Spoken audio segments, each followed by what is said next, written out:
আমার নাম কালী, গায়ের রং কালো বলে জন্মের সময় আমার ঠাকুমা বলেছিল, বাবা গো, এ যে একেবারে মা কালী। সেই থেকে আমার ডাকনাম হয়ে গেল কালী। মা ভালো নাম রেখেছিল শ্যামা। আমি মাস্টার ডিগ্রি পাস, শিক্ষিত বেকার। ছোটবেলা থেকেই আমাকে শেখানো হয়েছে আমার গায়ের রং কোনো কিছুই মানায় না। গাঢ় কাজল আঁকতে নেই, জোরে জোরে হাসতে নেই, স্লিপলেস কুর্তি ব্যবহার করতে নেই। এখন আমার বয়স 23 বছর। ঠাকুমার নিদান কালো মেয়েকে পার করার জন্য জোর কদমে সম্বন্ধ খোঁজা শুরু করেছে। আজ আমি ভীষণ উত্তেজিত, একই সঙ্গে প্রচণ্ড রকম টেন্সড। এই প্রথম পাত্রপক্ষ দেখতে আসছে আমায়। আমি চোখ ভরে কাজল পরেছি, কপালে ছোট্ট কালো টিপ, হালকা লিপস্টিক আর আমার প্রিয় মেরুন শাড়িটা। তৈরি হয়ে ঘর থেকে বেরোতেই ঠাকুমা খেকিয়ে বলে উঠলেন, অ্যাঁ, দেখো সাক্ষাৎ কালী।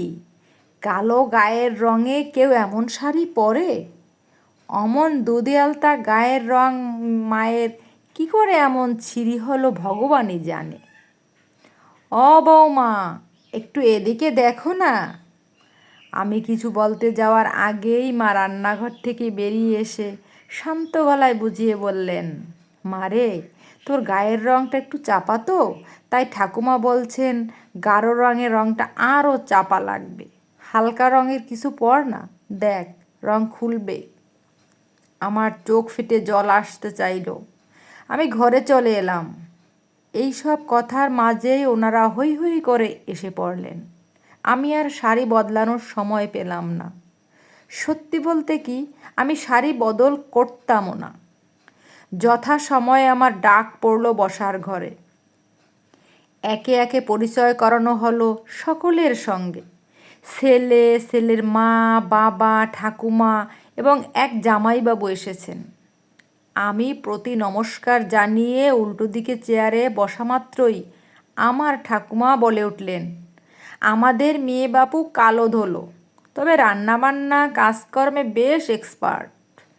এই গায়ের রঙটাই যা কালো। না হলে একটু মানিয়ে গুছিয়ে নিলে আপনারা এমন শান্ত শিষ্ট মেয়ে আর দুটো পাবেন না। আমার লজ্জায় মাটিতে মিশে যেতে ইচ্ছে করছিল। এমন সময় ছেলের ঠাকুমা পান চিবোতে চিবোতে বাবাকে বললেন, তা পষ্টাপষ্টি বলি বাবা, আমি তো গায়ের রং চাপা শুনে ভেবেছিলাম উজ্জ্বল শ্যামবর্ণ হবে হয়তো।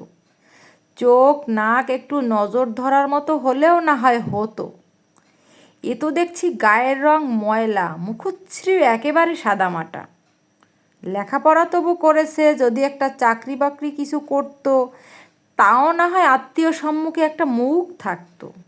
কি বলো বৌমা? দেখে শুনেই ছেলের বিয়ে দেব যখন। আমার পক্ষে আর বসে থাকা সম্ভব হলো না।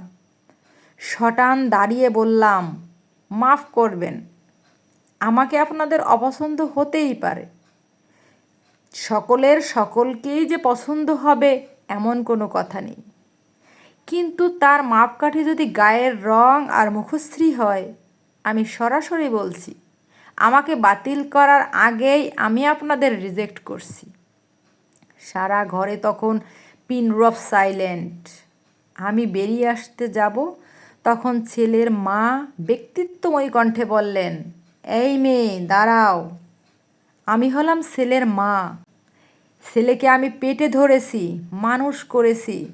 আমার তো একটা মতামতের দাম আছে। মা, বিয়ের সময় আপনি এবং বাবা আমার কালো গায়ের রং নিয়ে যথেষ্ট হেনস্থা করেছেন আমার বাবাকে। প্রচুর টাকা গয়না যৌতুক নিয়েছিলেন এটাকে ইস্যু করে। সারা জীবন আমাকে ছোট করেছেন লোকসম্মুখে। আমি মুখ চোরা ছিলাম, কিছু বলতে পারিনি। কিন্তু আমার ছেলের জন্য আমার এমন প্রতিবাদী মা কালীই দরকার। আমি জানি আমার ছেলের অমত হবে না। আর আপনি তো রোজ সন্ধ্যায় ভক্তিভরে গান গান, শ্যামা আমার কালো। তা এই শ্যামাতে এত আপত্তি কিসের? সবচেয়ে বড় কথা, আপনার নাতনিও যথেষ্ট কালো। শুনে আমার ঠাকুমা বললেন, ও তো বেটা ছেলে, সোনার আংটি আবার বাঁকা। কি জানি বাপু, এত আদিক্ষেতা বিয়ের পর বজায় থাকলেই ভালো। এমন সময় নীরবতা ভেঙে স্বয়ং পাত্র বলে উঠল, আরে থাকবে ঠাকুমা, থাকবে, সারা জীবন আদিক্ষেতা বজায় থাকবে। কি জানেন, আপনার নাতনিকে কলেজ যাওয়ার পথে রোজ দেখতাম। ওই কোমর ছড়ানো এক পিঠ চুল আর বুদ্ধিদীপ্ত চোখ দুটো ছাড়া আর কাউকেই মনে ধরল না যে। সময় পাল্টেছে, রুচিগুলো বদলাতে হবে তো।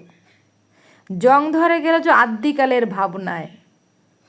দিন না আপনার নাতনিকে আমার হাতে তুলে। রং যদিও বেজায় কালো, আমি কিন্তু পাত্র ভালো। সবাই হো হো করে হেসে উঠল। সেই হাসিতে যোগ দিলাম আমিও।